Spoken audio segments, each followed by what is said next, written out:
Okay, welcome everybody. Just a quick orientation for those who are watching the video. Up here, you'll see a QR code. That's going to take you to the website of Mr. Mohammed Abu Tair, who we're going to speak to in a second. And just on the other side, you'll see the logo. Anywhere you see that logo, you'll see Mohammed Abu Tair, and that's all over the website as well. So that's something that you'll recognize on this channel moving forward. Okay, across the bottom, you'll see what we're doing here. We're speaking to Michael today by means of introduction, asking him about himself, also about a program of work, which we'll come on to in a minute. Firstly, though, hi, Michael. How are you doing? Hey, hi, John. How are you doing? Good, thank you. Good. Thanks for taking the time to speak to us today. Just before we move into some questions, and these questions I've got here, so excuse me when I refer to them.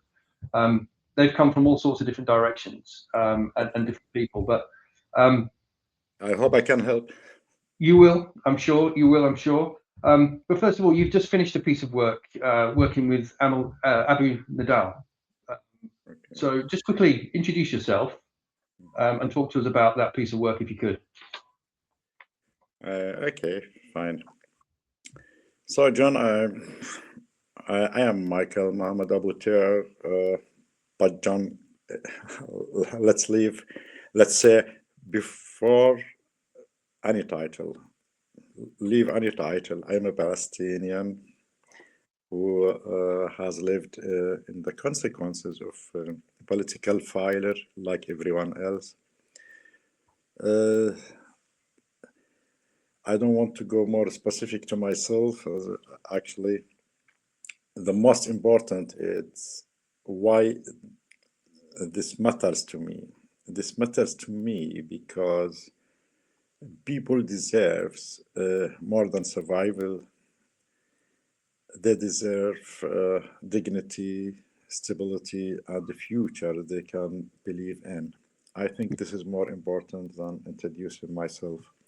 Okay. This is most important. That's fair. And you're relating to, as everyone's reading on the bottom of the screen, your intent to be positioned as the President of Palestine, which we'll come back to, because that's obviously going to be the basis of most of these questions and answers. But you did quickly navigate around that point I made around your work with Abu Nadal. Do you want to cover that a little bit more now? Okay. As I see, it's more important for you, or you focused on that point, which is okay. I'm happy to answer as well. So, look, John, I know Abu Nidal and has people in the pipe has been seen as a bad boys from different countries. You know what I mean? Mm-hmm. But don't forget that our group or our work with Abu Nidal was supported from different countries, whatever, European country and Arabic countries. And it was credible work. I don't want to say we done everything right, but okay. I don't know how to qualify myself as a scary for a few countries. Okay. But they have to look on the other way around, you know. Yeah. I believe we've done a few things also, which is good. Yeah. And I think people will recognize that as well. So it's probably just a nice segue. Yeah, absolutely. It's a nice segue to introducing what we're probably going to speak about mostly on this recording. Your intent to be positioned as the President of Palestine. You've said why it matters to you personally. You're a Palestinian. It means a lot to you. But just quickly tell us what this program is all about you being positioned as the President of Palestine. Okay. Before I answer that, I think, John, I got to the point you said positioning, not election. As I said earlier, I wish I would be just as an international relation advisor for the next president and be hidden. But as a position, I think it will be more work for me to be done. Let me be more specific about the program, which this program could be carried with me or with somebody else as a leader, at its heart, this is about people exhausted by stagnation, John. Mhm. It's about, John, it's about preparing leadership that can actually deliver, Yeah. not ending again, not asking people to wait again. People need something different. The feed up is enough. No, I think well, I agree with that. And even news this weekend about Trump appointing different individuals to an executive board, which is all based around creating peace in the region. There's been no mention of the current leadership in those reports. So going back to your point about leadership, I think, well, actually, no, I know that people have lost confidence in the current leadership. International community have lost confidence in the current leadership. So tell me why you think people have lost that confidence in the current leadership.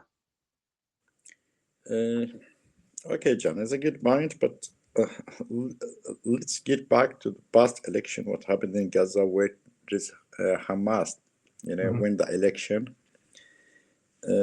Let's say if the people in Gaza made a mistake at that time, I believe they deserve another or a second chance, to correct that mistake. This was, the case which the government in Ramallah and Gaza failed to do the election in time. So let me be more specific on that point and address it probably nicely. Because people have paid the price for decisions they had no voice in. John, when situations stop working for people, definitely trust disappears. You're right. Absolutely. And there's no trust at all at the moment, is there? What we've seen and what we can validate is almost 2 decades of leadership with very minimal change. And there's been some spiking activity, which are obvious over the period of that 2 decades. And people are looking for change. And they've lost trust in the current leadership and they're looking for different leadership. And I think the basis of the recent reporting in the news with what the international community and international powers want is stability, and that stability can't come without a change of leadership, which goes back to what your intent is. You want to be recognized as the President of Palestine to effect credible, constructive change.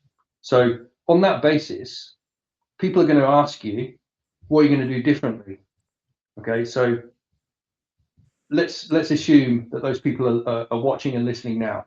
What are you going to do differently? How can we give the international community some confidence that you are going to be different? Okay. If John, let's make a chart here. If it's me or somebody else, okay, is a leadership. Is a leadership is a few question mark, but let me address that short as possible. God leadership doesn't shout. God leadership, it reduces pressure on people's lives. I believe that the test leadership should meet. Okay. No, and that is absolutely right. So, as a member myself of the international community who wants to see effective change, we have a thirst for doing something different. Okay, and that thirst is going to be echoed across international powers, international community, and they're going to come to us and demand credibility. Now, for us to see you positioned as the President of Palestine, we're going to have to see international engagement, and that comes with that word I mentioned before, which is credibility.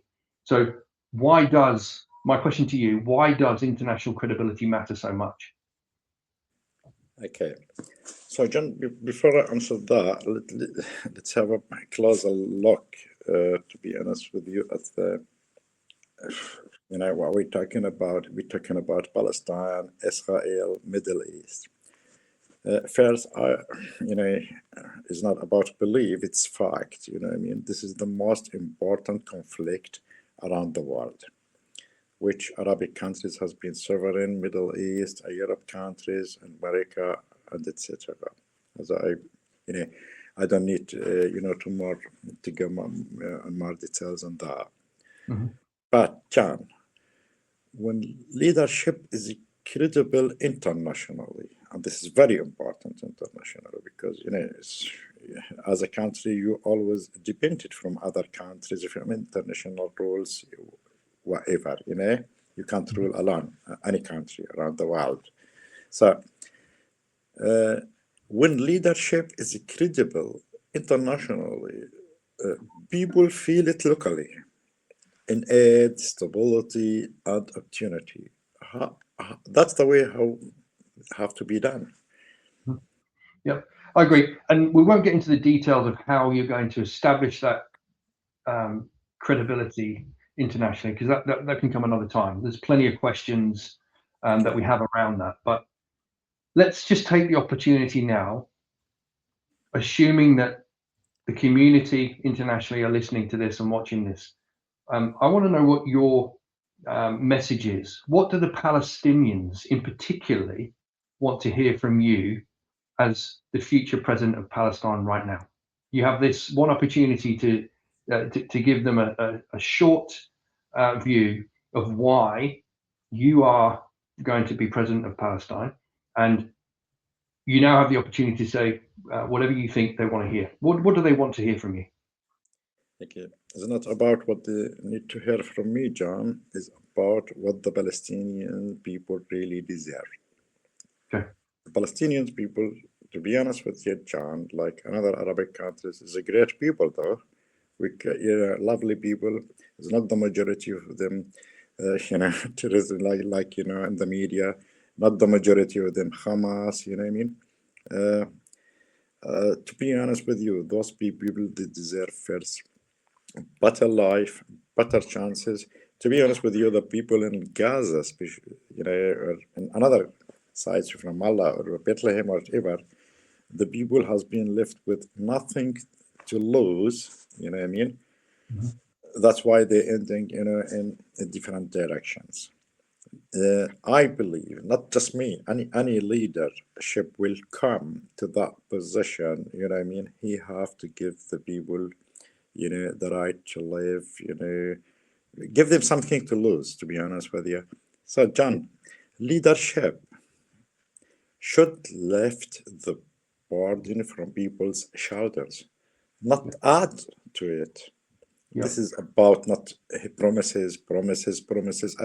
I believe the people fed up from promises, It's about earning trust, John.